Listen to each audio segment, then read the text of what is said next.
Madam Witness, thank you very much for coming here to testify, agreeing to testify. Would you repeat after me, please? I do solemnly declare that I will speak the truth.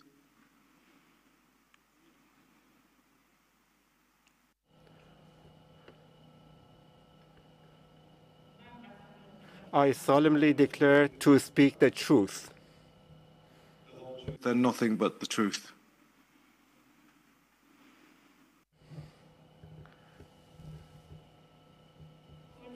The whole truth and nothing but the truth. Thank you. Now, there'll be questions from the prosecuting counsel, and then that will be followed by some questions from the panel.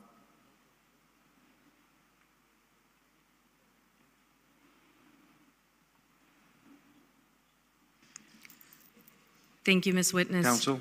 Thank you. Thank you, Ms. Witness, for joining us. I know today what you are going to talk about is very painful, so I would ask for you to share what you're comfortable with sharing. So with that, can you please tell us what happened during the Aban protests and how you were impacted by them?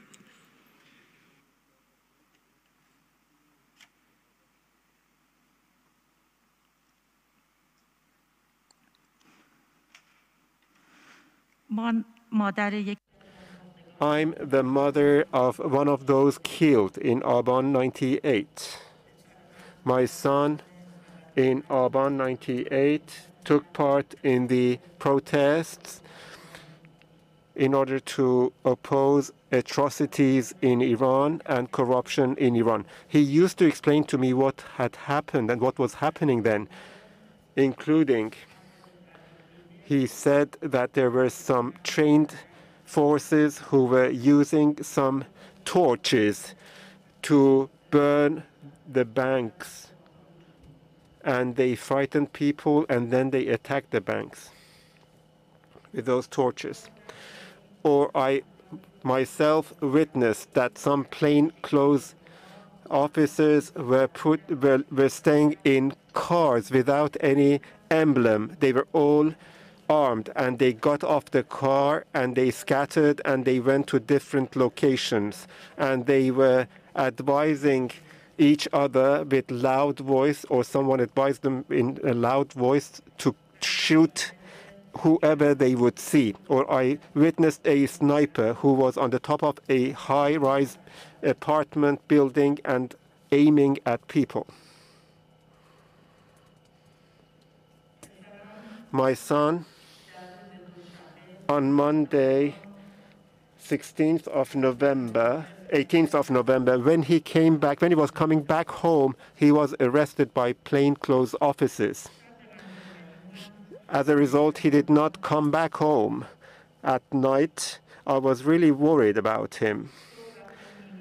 The next morning, we went to the police force, to the police department, special forces department. They behaved very badly. They treated us very badly, and nobody was ready to respond properly to our questions. The father of one of those children who had been arrested told me that we should go to the commander headquarters because the children arrested have been taken there. When I got to the headquarters, a large number of parents were also there, and they were all looking for their children. Unfortunately, nobody was there to respond. Only they were telling people, they were only asking people to leave, and they were told that if their children were innocent, they would come back by the evening, and if they are guilty, they will be transferred to prison. Hashemiya prison, I think. I was there for 2 to 3 hours, then I returned back home. My son, in the afternoon, it was 19th of November, he came back home, and you could see the signs of baton on his arm and other parts of his body. He was really looking bad, and he was in a psychological shock. He was released after he had signed a commitment. According to my son, They reviewed the cases one by they reviewed the cases one by one, or their phones, I think. I'm not sure. And after they transferred them to the prison, if there was nothing suspicious on their phones, they were asked to sign a commitment, and then they were released. According to my son, the night before, when they were at the IRGC, 3 of the children were being burnt alive. And a number of the individuals who had been wounded or had been shot by bullets, and nobody took care of them. They were bleeding. And as a result, my son had gone into a psychological shock when he came back home. When he came back home, he was really feeling bad. As a result, the following day, I took him to a psychologist.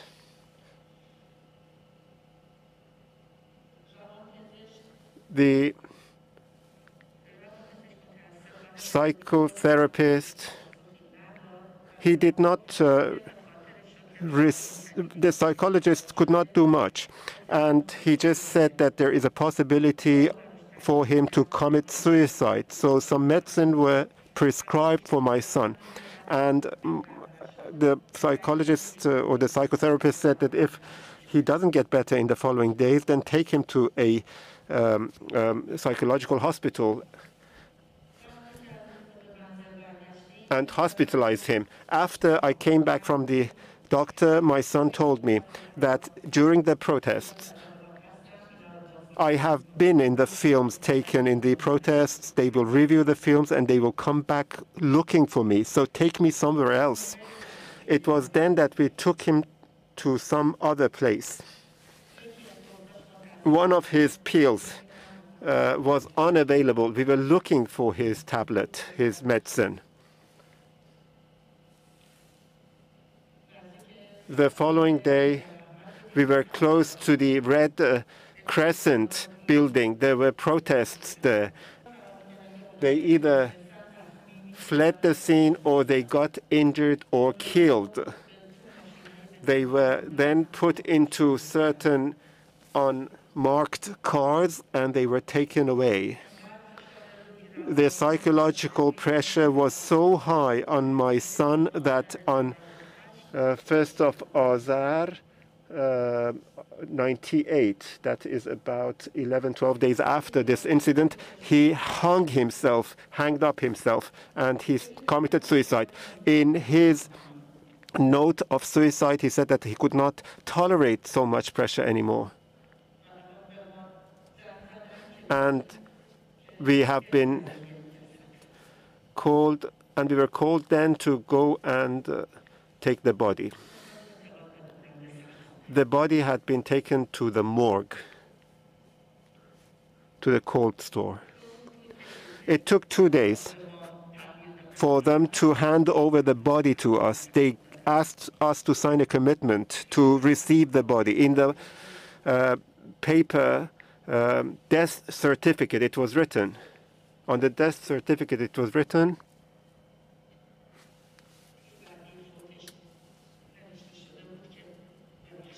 I'm sorry.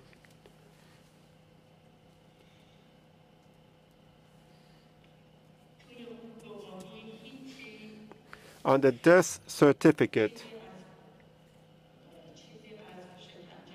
nothing was written about the torture and the psychological pressures. They were just written that there had been some pressure on the neck.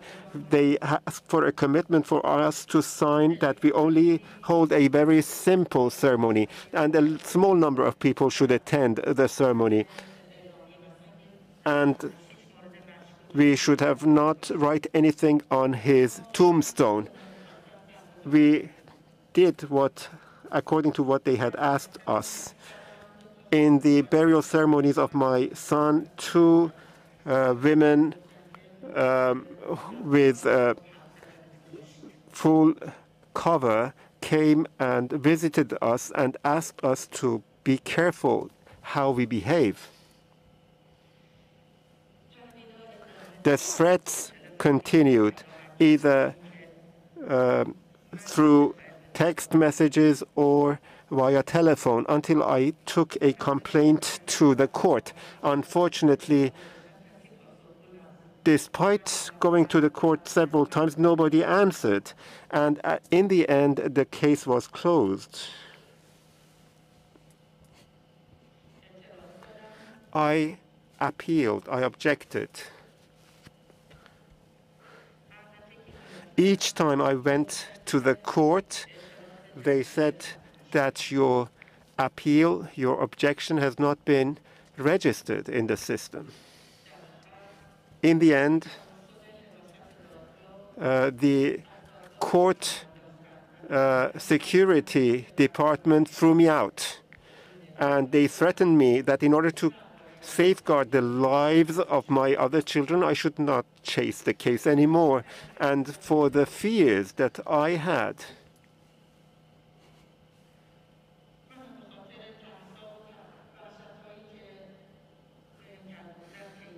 I did not chase the case anymore. But threats continued in the same way.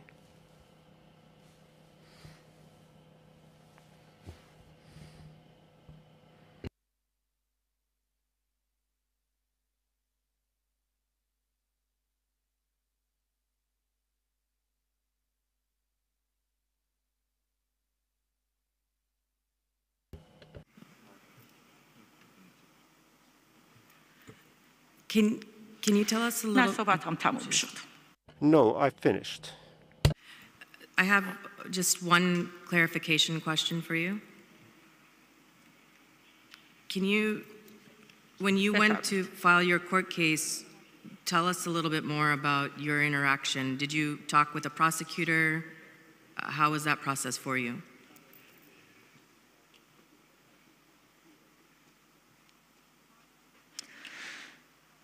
منو I wrote a complaint. I was sent to one of the benches. When I went to that bench to chase my case, and I went to that Justice Department. That was it. The panel may have questions for you, Mr. Chair.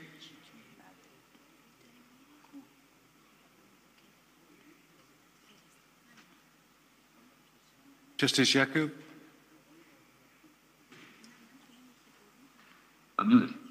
Thank you very much. Just a couple of questions. The first one is when you went to court to register your case, did they give you a piece of paper or something to say this is the case you have registered? کاغذ دادن به من.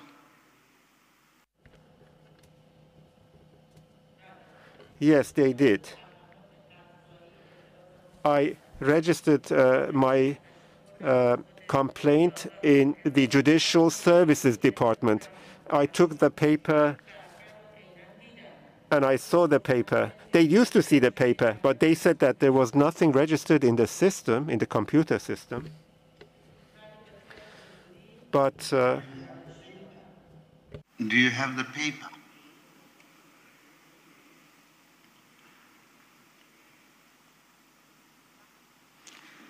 بله فکر میکنم.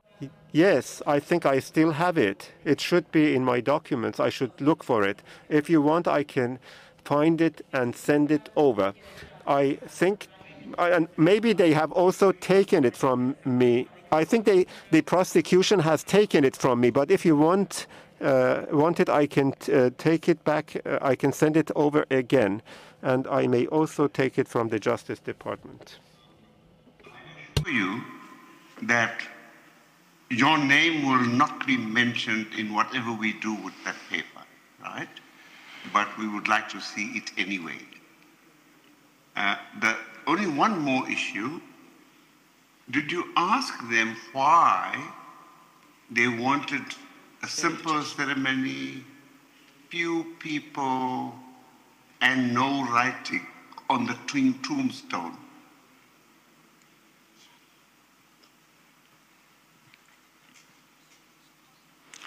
پاسخ Well, they did not respond much. I think it was because of security reasons. Whatever question I asked, nobody was there to answer, to respond. Very, very much for your help, and thank you for coming here. Ms. Versma? خواهش میکنم. You're welcome. Miss, happy condolences of the panel. We're very appreciative of you coming forward today. I just have one question, which relates to the command center. Are you in possession of any information of who was running this command center? Was it a particular unit, particular part of the government? Do you have any information about that? نه من هیچ اطلاعی ندارم. No, I don't really have any information in that regard. I believe it is being managed by the IRGC. The commandment headquarters belongs to the IRGC, as far as I know. And also, you have explained a little bit about the challenges you faced at the end of the process. Can you let us know, has it been difficult for you? Have you faced any difficulties with respect to going to the place where your son is buried?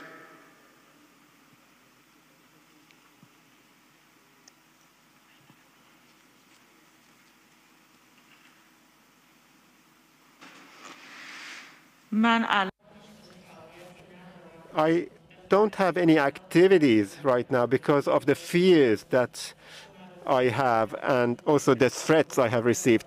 It was at his burial ceremonies that the intelligence officers were there, and when I went to his graveyard a few times, I saw them being present over there a few times. But then afterwards, they were not present anymore. But I still received phone and other forms of threats. Members of your family received threats as well.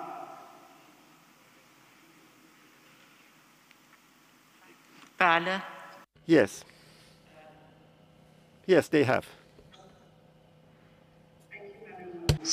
That's very helpful. پیامایی I don't که have any برای من additional. بوده.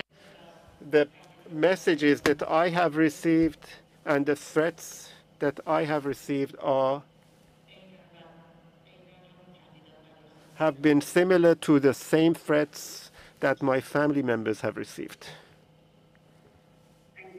متشکرم. خانم شاهد. Counsel? We have no follow-up question. خواهش Thank you, Ms. Witness.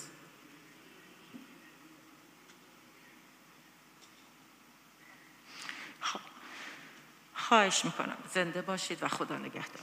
Thank you very much. God bless you all.